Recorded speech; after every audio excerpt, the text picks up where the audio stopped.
Update. Husband was killed in a car crash and left us in debt. Original post. Forgive me if this is a little disjointed. I'm still reeling from trying to wrap my head around my current situation. My husband passed away very suddenly recently, and in the week since his passing, I have discovered that he was keeping huge secrets from me.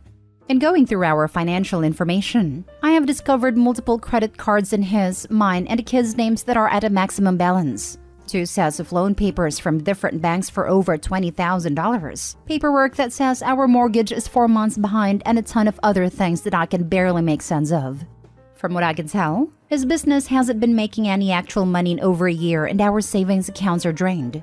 There is evidence that he has been using some gambling website and has lost thousands and thousands of dollars. I've been a stay-at-home mom for our entire marriage, and he owned his own business, so he handled everything with the money. I have no idea how to deal with any of this or what to do. I know I need a lawyer, but our accounts are pretty much empty, and I'm at a total loss over what to do. Are there any free legal options I can look into? I have tried to call a bunch of lawyers that all of them have said they won't give out any advice or counsel over the phone. Am I liable for all this debt even though I didn't consent to my name, and certainly not my kids' names, being used to open credit cards? I feel like an idiot for being this uninformed, but I'm completely unprepared to deal with this, and I'm terrified we are going to lose our house and worse. I never in a million years dreamed he would do this to us. Can anyone point me in the right direction, please? Now for the top advice before reading the updates. I have discovered multiple credit cards in his name, mine, and the kids' names that are at a maximum balance. Credit cards in kids' names or your name that you did not open is identity theft. You should report it. There's a lot of good information on the r/personal finance sidebar. I'm sorry this happened to you. Good luck. OP this so much. It's identity fraud. File a police report, then send it to each of the card holders. Follow the advice on personal finance. In addition to what others have said, do not make any payments on any of your husband's debts until after you have made absolutely sure that you are responsible for them. Any type of payment or even acknowledgement of a debt can make you responsible for it even if you wouldn't have been otherwise. By absolutely sure, I mean that you've consulted a lawyer who has looked at your entire situation and concluded that you are responsible. This is not true. I worked in the estate department for half a decade in one of the big 4 banks. Just because you make a payment does not give us the right to change guarantors and be entitled to collect directly from you. It is good advice not to pay indeed, but making a voluntary payment does not obligate you to pay the rest. That's not how this works. That's not how any of this works. They will file a claim against the estate, then you will likely need an attorney to put together a list of assets and liabilities. Then you need to declare your right to a spousal allowance as it gets paid out before debtors get anything. Then the schedule of debts come into play, and depending on how much money falls into your husband's estate, will depend what gets paid. Much will likely be written off as long as your name wasn't attached. Making a payment on a debt that isn't yours doesn't automatically mean you assume it though. That's the silliest thing I've ever heard. First, I'm very sorry for your loss. And I'm further very sorry that you were left in this awful predicament by somebody you trusted. If you are looking for free legal options, there are several in Ohio. If you search Ohio Legal Aid on Google, several organizations come up. It's going to be a bunch more phone calls, but you should be able to get help that way. Depending on your income, they'll either offer you aid or else they'll be able to refer you to an attorney. You will certainly need an attorney to navigate all of this. I hope also that you have emotional support through all of this. You are going through a lot. I wish you all the best. Now for the first update. I wanted to give you an update since so many people gave advice and said such kind things. First of all, thank you to everyone who commented and gave me advice. I'm sorry I didn't respond to the other post. I was just so completely overwhelmed. I still am really, but I did read every comment and message, and I appreciate everyone that took time to comment. I was able to find some legal help, and we are working on sorting out the mess my family's in. Things were far worse than I even knew when I made my first post. Altogether, the debt that was accumulated is close to $500,000. At this point, I have no idea how much I'm going to end up responsible for. The lawyer has said it could take years to sort everything out. No matter what happens, we are going to be losing the house. I'm working on finding us somewhere to stay before they actually foreclose so we don't get evicted and have that on my record too. I want to try to answer some of the questions and advice people mentioned in the other post. I have 3 kids, so that is the we that I keep saying. The older two are from a previous relationship, but I have contacted Social Security to get benefits started for my youngest. Thank you to the user who mentioned that. My husband's business was a computer/tech repair company he ran by himself. He had a few people he would call in to help with larger jobs, but 95% of everything was him alone. Last year or so, it appears he wasn't doing any actual work and there was no money coming in. He took money from the business to cover what he took from our personal accounts, and then took out loans to cover the business, and spent it all away on gambling and other illegal activities that have come to light over the past few weeks. I'm sorry to be vague, but it's just embarrassing and hard to talk about. To the people who said that maybe the crash was intentional, it is looking increasingly likely that it was. Nobody else was involved. His car went off the road and hit a tree. He had life insurance before, but he stopped paying the policy months ago. I'm in contact with the police about the credit cards in our names and the other things that were discovered. All in all, things are looking really bleak at the moment, but I have faith that eventually it will work out. I have a few leads on jobs and have picked up a little temporary work here and there the last few weeks, so that we have something coming in. I have signed up for food stamps and Medicaid, so once that goes through, it will be a bit of help. I applied for AMHA as well, but they said a wait list can be a few years wait, so that is kind of long shot. Someone has suggested asking family/friends for help or loans, and they absolutely would help me if they could, but none of them are in a financial position to be able to help. My sister will hopefully be able to let us stay with her temporarily until I can sort things out and get us back together. She's my only living family and has been my rock through all this. So yeah, I guess that's it. Thank you all again for listening and helping. If anyone else has any more suggestions in trying to pick up the pieces that I haven't thought of, I would appreciate any advice. Second update. First of all, sorting things out didn't take nearly as long as we thought it would. Things ended up being a lot more straightforward than they first appeared. I will be filing for bankruptcy, probably early next year. I've talked intensively with a lawyer and weighed my options, and that seems like the best way to move forward at this point. 90 to 95% of the debt should be discharged with bankruptcy, so that is a good thing, although it's bittersweet. We are losing the house. We will be moving out by November 30th. I am worried about the bankruptcy/credit issues with trying to rent an apartment. However, I'm now on the list for PMHA housing, and from what I've heard, the wait isn't long at all. We ended up not being able to count on staying with my sister for longer than about a week, thanks to her jerky landlord, so I'm trying to find something else in the meantime. I have a few options to look into.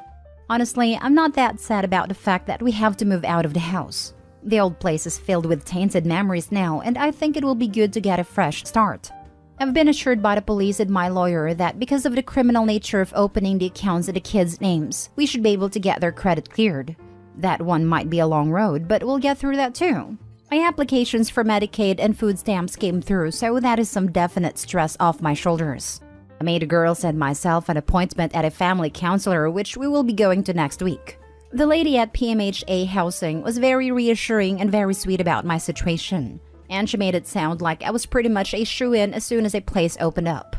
Last but not least, I listened to the many Redditors that told me to make a post over r/Santa's Little Helpers to inquire about help with Christmas for the girls. So hopefully we will be able to find some holiday help, and that'll be another huge load of stress lifted off my shoulders. I want to thank everyone who messaged me and offered words of encouragement and support. I can't even begin to tell you how much it means to me to know that I'm not alone. I never imagined Reddit to be an empathetic and caring source of comfort, but it turns out that is exactly what it is. Thanks again, everyone. Now for the final update. Hello, everyone. I wanted to give one last update to my situation since so many of you reached out to me. This has been a whirlwind few weeks. A lot of change, a lot of stress, and a lot of hard work. As difficult as all this has been, and will still be to go through, I am feeling more positive than I have in months. The legal issues are being dealt with as best they can for the moment, and we are looking at filing bankruptcy early next year. It is scary to think about, but I do know it is our best option and things will work out in the end. We moved out of our house almost a week ago. It feels very bittersweet and the girls are having a difficult time, but I know they will adjust, and I really do think a fresh start will be the best thing for us. The girls are in individual grief counseling and we began family therapy. I will be making an appointment for myself as well, something so many of you encouraged me to do. Some of my good news now. We were able to find a permanent place to live. with a very sweet landlord who is sympathetic to my situation and has previous experience with a welfare system, and has bent over backwards to help me through all of the red tape. We will be moving, again, into the new place at the end of this month. Hopefully that will be the last time we have to move for a very long time. My second huge piece of good news to update with is that I got a job. I'm now working full-time in an office of a company that is owned by someone I met through my post here. She contacted me after my last update and offered me a trial run with her company. I started this past Monday, and so far, so good.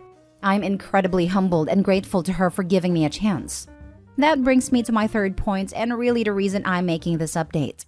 I wasn't sure what to expect when I first reached out for advice here. I just felt so overwhelmed with the situation, and I think I was just mostly wanting to not feel alone and to connect with and talk to people who had some understanding of what I was dealing with. The advice, the stories of dealing with similar circumstances, the encouraging messages, the fact that you all literally saved Christmas for me and my kids, a new freaking job, and just the empathy and kindness you all have shown to me and my family is so far beyond anything I expected that I don't even know the words to express how grateful and humbled and loved it has made me feel. It is going to be a long, tough road, but I have total faith that things will be okay, and that it is in a large part due to the r/legal advice community. So in closing, I want to say thank you to every single person who reached out to me in any way, shape or form. Thank you for lifting us up and helping us through this. You guys have saved me in a million different ways that I will always be grateful. I hope you all have the merriest Christmas ever. I got so angry reading this. What an utter douchebag. I'll probably sound cynical, but this is the part that angers me the most. To the people who said that maybe the crash was intentional, it is looking increasingly likely that it was. And he had life insurance before, but he stopped paying the policy months ago. Selfish to the end. Yeah, my dad has some financial and health problems and ended himself, but he had life insurance policy in place that would have paid out, even if his death was ruled as self-inflicted. Most life insurance plans will pay out for self-harm if they've been kept for over 2 years. To let the payment lapse and still end yourself is incredibly messed up. Could have at least done it before you stopped being able to pay for life insurance. Sorry for your loss. My dad did the same but also had life insurance. My granddad, father's father, convinced my mother to not make a claim on a policy because it would be shameful. So instead, we lived in poverty while she worked multiple low-paying gigs to keep up with the mortgage payments and feed us kids. Wasn't until she got a new partner several years later that he talked some sense into her and convinced her to look into the policy. At that point, however, too much time had passed to make a claim. She's still living off of my home country's equivalent of Social Security, and I got to pretty much raise myself because she needed to work and there was never anyone home. I can't help but think that despite my dad's terrible choices, he at least thought we'd be set without him when in reality we are not. Now for the last story. He wants the perks of being my boyfriend but doesn't want to commit. Hi everyone. So I need to understand if I did something wrong by telling my ex-boyfriend that after I moved out and our business can run itself, I'll start traveling around the world without him. My ex-boyfriend, 23, and I, 23 female, broke up in September after being together for 6 years. I moved in with him towards the end of last year. He had made new friends and unfortunately their happiness became his priority, and I understood that. However, he attended a birthday gathering of a girl who doesn't like me, and once told my boyfriend now acts that one day if he's drunk at a club, it's okay for him to cheat on me. She has also asked my ex why he hasn't cut me off completely since we broke up. Anyway, I confronted him about attending the party and he tried to play dumb, and said he was only there to show the girl's boyfriend his support. Things got heated and we both realized that we were at different points in life and decided to end things. However, we are still sharing our apartment, and because of this, he still has access to me. He still needed us to act like a couple, so that he gets the boyfriend perks, but I am left in a situation where I can't ask for anything, or for him to change his ways because I'm not his girlfriend. Yesterday, we were talking about moving and I said I would be moving soon. He asked why I didn't say we are moving, and I said because we agreed that we are not moving into the same place. He had suggested that we move into the same apartment building. And if I'm being honest, I want my space. This morning, he asked if we should move to Namibia after our business can run itself. And I said I'll probably go to Europe. He asked again why I'm not including him in my plans, and I explained the same thing to him. He then asked if I'm staying with him because I want to or because of the business situation. And I again clarified that he was the one who introduced this idea of me finding my own place. Now he's sad, and he's saying he was naive to think I would still want him in my life. He wants us to be best friends, but wants me to treat him like my boyfriend. He wants me to include him in my plans, tell him everything that happens in my life, sleep with him and be there for him 24/7. I honestly feel like he wants to keep me close so that he has control over what I do and the people I meet. I no longer want to give him access to me. What he did really hurts me. I'm struggling to move past it and I still need time to heal. But I feel like he's rushing me. I do want us to be friends but on my own terms. So I need to understand if I did something wrong. Edit. To everyone who thinks it's my fault because I sent a mixed message and to all those being mean. My ex gets grumpy if I share anything he doesn't agree with. He starts banging doors and acts like he's being forced to talk when I try talking to him. He becomes very uncomfortable to be around, and his energy is draining. He also tends to stop working and often uses me voicing out my concern as an excuse for being depressed and not being able to work. This leaves me having to take on all the workload. On the day we broke up, he tried to cut me out of our business, and I have invested my life into this thing. I'm just trying to hold on until I can get the proper papers done and then leave. I'm doing the best I can with the situation before me. To everyone sending encouraging words, thank you so much. I truly appreciate your kind words and advice. I'll definitely update everyone on the day I finally move out. Now for the advice. Remind him that friends don't just sleep together or plan to spend the rest of their lives living together. That's weird as heck. Once you move out, seems like this problem also basically disappears. So that's a good idea.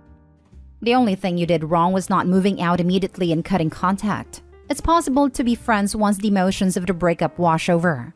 Currently, it seems your ex hasn't really grasped what breaking up really means. Show him.